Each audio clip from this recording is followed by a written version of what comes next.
Hi Scorpio, welcome. This is your reading. Be open-minded po, hindi po halos lahat makaresonate, kaya piliin nyo na lamang. And thank you nga po pala sa mga nag-subscribe. Lalo na po sa mga bumabalik, marami pong salamat. Give me the message for Scorpio. Sino yung parating sa'yo ngayong Hunyo? Give me the message for Scorpio. Sino yung parating sa'yo ngayong Hunyo? Give me the message. Sino yung parating ngayong Hunyo? Meron ditong Queen of Pentacles upright. Meron ako nakikita dito na parating sa'yo ngayong Hunyo na stable siya sa kanyang nararamdaman at maging sa kanyang kabuhayan, okay? Kaya nitong i-offer yung right love sa'yo dito sa Ace of Cups. Kung ba siya yung tipo ng tao na matalino, sinusunod niya yung intuition niya. And then nakikitaan ko rin dito na may kakayahan to. Pwede rin sabihin meron tong kaya sa buhay. Kasi meron siyang kakayahang ibigay yung nais mo eh. Masyado tong protektado. Ayan. Kumbaga no, once na nakasama mo na to or magkasama kayo ng tao nito, kung kilala mo to, no? Kung meron ka mang person dito na Virgo, Capricorn, Taurus, and Scorpio, Cancer, and Pisces, masyado tong touchy-touchy. I mean, sa touchy-touchy, masyado tong overprotected sa'yo, okay? Mas gusto ng tao nito yung physical kaysa sa LDR. Hindi nito kaya yung LDR. Ayaw niya ng ganun. Gusto niya yung physical, yung nahawakan ka. Ito lang nakikita ko, yung mararamdaman niya yung pagmamahal mo, okay? Gusto niya na makasama ka, ganun. Siya yung tipo ng tao na hindi siya, ayaw niya ng LDR. Ayan. Ito lang nakikita ko.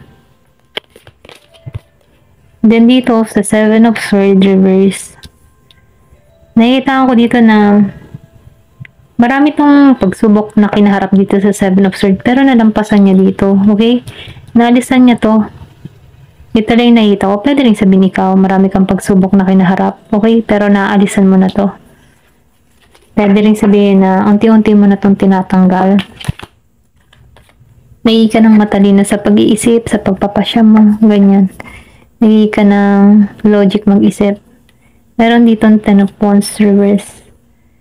Kumbaga, nafe-feel ko dito na nagiging magaan yung takbo mo.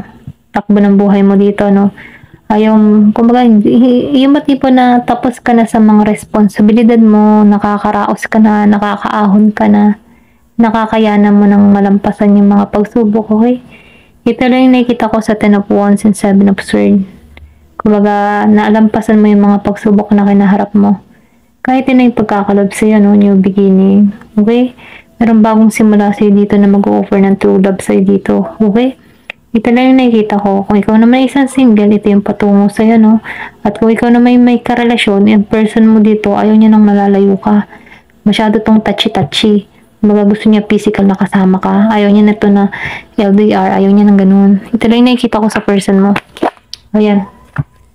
So, yung iba sa inyo, no? Give me the message. 9 of Cups. So, nakita ko dito talagang itong tao mo, no? Merong pandasan, lumabas-andasan. Nakikita ka ng to ng the one para sa kanya. Okay, sapat ka na para sa kanya. Yung iba, no? Hindi halos lahat. Then, dito sa 9 of Cups, stable siya sa kanyang nararamdaman. Or, pwedeng sabihin ikaw, stable ka sa nararamdaman kung paano pinararamdam ng tao nito yung pagmamahal niya sa'yo. Okay? Masaya ka sa meron ka. Kung ikaw man ay nasa isang relasyon, nakikita ko dito na masaya ka sa kinakasama mo. Meron din ako nakikita dito, may magbubuntis. Okay? Yung iba sa inyo, no? May pagbubuntis na magaganap. Kung naghahanap ka man dito, may pagbubuntis na dito. Ito lang nakikita ko. Merong year of the rabbit, year of the dog. Give me the message. Ano pa yung mensahe? So, Knave of Swords. So, nakikita ko dito yung susi eh. Or pwede rin sabihin kung nasaktan ka man before, ito yung susi para magbukas ang oportunidad para sa'yo, no? Para rito sa tao na to. Kumbaga yung pagmamahal, ikaw yung susi. Kumbaga hawak mo yung susi para makawala ka sa nakaraan or para mag-continue ka sa panibago or magsimula muli kasi may Ace of Cups dito, may new beginning, okay? Ikaw man ay isang single or kahihiwalay mo lang dito, ikaw din yung susi para maghilom yung puso mo. Okay, ito yung sinasabi dito. Bigyan mo ng lakas ng, kumbaga ano, nasa iyo yung lakas ng loob para alisan to mga nangyari or mga toxic sa paligid mo. Then, nafe-feel ko dito may mag-o-open na oportunidad sa'yo, okay? Ace of Wands. So, nakikita ko dito na magiging kang matalino sa bawat pagpapasya mo. Energetic ka, malakas yung intuition mo. Then, sinusunod mo yung instinct mo sa bawat pagpapasya mo. Marami kang karunungan, marami kang kaalaman, okay? Ito nakikita ko, marami kang ideas, kumbaga, no, matalent ka, marami kang talent. Ayan, tingnan pa natin. Sino po itong parating sa'yo? Ano pa yung mensahe? Give me the message. Sino pa itong parating sa'yo? Kasi nakikita ko dito na focus ka Focus ka sa mga desisyon na ginagawa mo at maging sa mga plano mo. Book. 2 beses lumabas ang book. Marami kang kaalaman, marami kang karunungan. May pag-unlad. Kung magano magagamit mo yung kaalaman mo or yung idea mo, or pwede rin sabihin na meron ditong advice, nag-a-advise, okay? Magaling ka mag-advise. Ayan. Pwede rin teacher, may teacher, mga ganyan.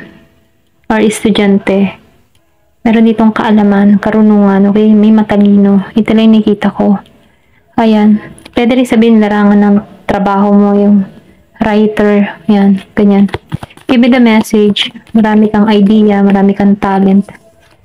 Meron ditong bouquet. So, meron ditong romantic feeling na parating sa'yo.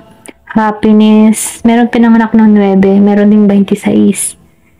Nakikita ko rin dito, no, na ikaw yung tipo na hindi ka madaling sumuko. Nakikita ko dito yung pagiging mong energetic, masayahin. Parang refresh, okay? Madali kang kasama, masaya kang kasama. Okay? Kaya nafe-feel ko dito may magugustuhan ka ng tao na ito dahil sa pag-uugali mo. Yung iba sa inyo, no? Kasi masaya ka lang, magaan ka lang kasama. Ayan. Or pwede rin sabihin, may anting sa'yo ng taon, may dalang swerte. Ayan. Meron ditong letter. Yung iba sa inyo makaka-receive ng sulat. Give me the message. Meron ng email. Or may magme-message sa'yo, magpapahig ng kanyang nararamdaman. Or pwede rin sabihin, may maningil sa'yo dito. Kung may utang ka man, ano, merong maniningil. Ayan, may letter. Meron ditong 27. Oh, ring. So, I think love letter ito. Meron magpapahayag sa'yo ng nararamdaman. May magbibigay sa'yo ng sing-sing. May gift kang marireceive. May regalo. Pwedeng reward mo to, okay? Kasi mabait ka. Ace of Wands. Masayahin ka. Dahil dito sa pagiging masayahin, ito yung reward mo. Totoong tao na parating sa'yo, na magmamahal sa'yo ng totoo. Ayan, meron 25 years old. Give me the message. Meron ditong clouds. So, nakikita ko dito, no? Yung iba sa inyo, marami kang pagsubok na kinaharap. Nalampasan mo.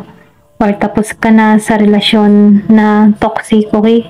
Kumbaga, sumabog na to. Naalisan mo na to, okay? So, nakikita ko dito na may pag-asa, okay? Meron ditong renewal, patungo sa'yo. Yan, pasensya na utal ako. Garden. So, harmony yung parating sa'yo. Mapayapa, masaya, okay? Balance. Balance lang. So, ship, may tutungo talaga sa'yo, okay? May barko dito. Pwede nagtatrabaho siya sa barko, o pwede rin sabihin ng trabaho niya ay kung saan saang bansa nakakapunta, or kung saan saang lugar, ano? Ganun yung klase ng kanyang trabaho. So, nakikita ko rin dito na may pag-unlad dito sa historic. May kasaganahan, okay?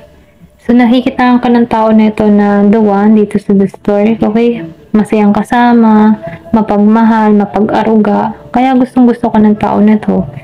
And may abundance din na parating sa inyo, okay? Meron ditong ikakasal. Meron mag-surpresa. May message. Hindi mo to inaasahan. May kang masaya. Ito na yung nakikita ko. Ayan, kasaganahan, kasiyahan, masaya. Marami kang pagsubok na kinaharap sa buhay, pero nalampasan mo to kasi hindi ka nawawalan ng pag-asa dito sa clouds. Kaya matagal mo na tong hiling, ito lang nafe-feel ko sa'yo at ipagkakalog to sa'yo. Ayan, hanggang dito na lamang po. Thank you for watching and love and peace.